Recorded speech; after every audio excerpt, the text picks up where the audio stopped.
तो muscle build सिर्फ gym जाने से या डाइट लेने से नहीं बनती है। एक और फैक्टर है जिसका उतना ही असर पड़ता है जितना जिम और डाइट का है।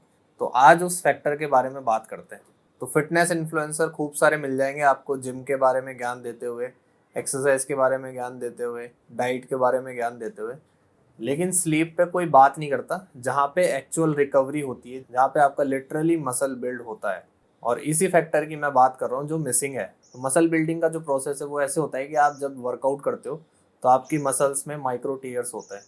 तो जो मसल रीबिल्डिंग का जो प्रोसेस है वो डीप स्लीप में ही होता है, क्योंकि जो प्रोटीन सिंथेसिस होता है जिससे कि मसल बिल्ड होता है, आपका रिपेयर होता है, और जो ग्रोथ हार्मोन है जिससे एक्चुअल में आपका मसल का साइज बढ़ता है, उसका मास बढ़ता है, तो ये दोनों प्रोसेसेस आपके डीप स्लीप में ही होते हैं। तो ओवरऑल फिटनेस के लिए स्लीप भी उतना ही क्रिटिकल फैक्टर है जितना कि जिम और डाइट। तो मैं आपको ऐसे 3 टिप्स बताता हूँ जो आपको एक प्रॉपर डीप स्लीप लेने में मदद करेंगे, और ये टिप्स मैं भी फॉलो करता हूँ।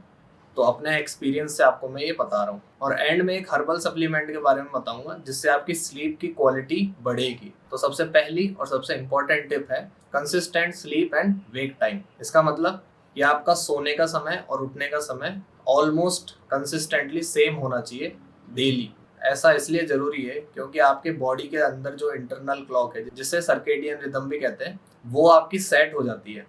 तो अगर आप डेली एक ही टाइम पे सो रहे हो, एक ही टाइम पे उठ रहे हो, तो ऑटोमेटिकली जब आपके सोने का टाइम होगा तो बॉडी ऑटोमेटिकली आपको उसी टाइम पे इंडिकेट करने लग जाएगी। तो आप थोड़ा स्लीपी फील करोगे, आपको थोड़ा टायर्डनेस लगेगी। और सेम चीज होती है जब आप डेली सेम टाइम पे उठते हो सुबह, तो आप एकदम फ्रेश फील करोगे।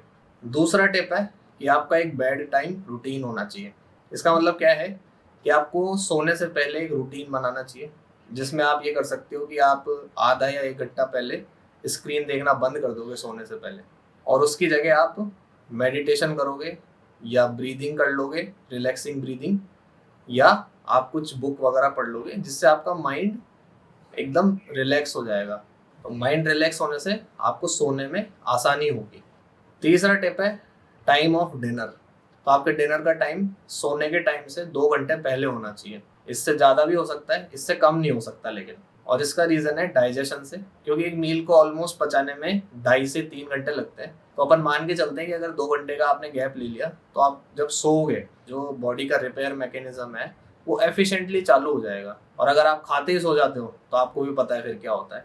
तो आप इन टिप्स को 1-2 हफ्ते फॉलो करके देखो, और अगर कुछ इम्प्रूवमेंट मिले आपकी स्लीप क्वालिटी में तो आप नीचे कमेंट सेक्शन में मुझे बताना। और अब मैं आपको बताता हूँ जो मैं सप्लीमेंट के बारे में बोल रहा था, तो वो है अश्वगंधा। और मैं KSM-66 अश्वगंधा यूज करता हूँ। तो अश्वगंधा से क्या होता है कि जो आपका स्ट्रेस हार्मोन है कॉर्टिसोल, उसके लेवल्स को ये कंट्रोल करके रखता है। तो ऑटोमेटिकली जब आपका स्ट्रेस कम होगा, आपका माइंड ज्यादा रिलैक्स होगा और आपकी स्लीप की क्वालिटी बढ़ेगी। तो इसकी डोज 500 to 600 मिलीग्राम रहनी चाहिए। जो मैं अश्वगंधा लेता हूँ उसकी एक कैप्सूल 600 mg की होती है। अगर आप वैसे नॉर्मल अश्वगंधा लेते हो हिमालय या कुछ अलग ब्रांड्स के, तो वो शायद 250 mg के आते हैं, तो आप 2 ले सकते हो एक बार में। So if you find this video helpful, do like and share it with someone who might need to improve their sleep quality. And if you are watching this video first time, then do subscribe and watch other videos related to fat loss and anything related to fitness.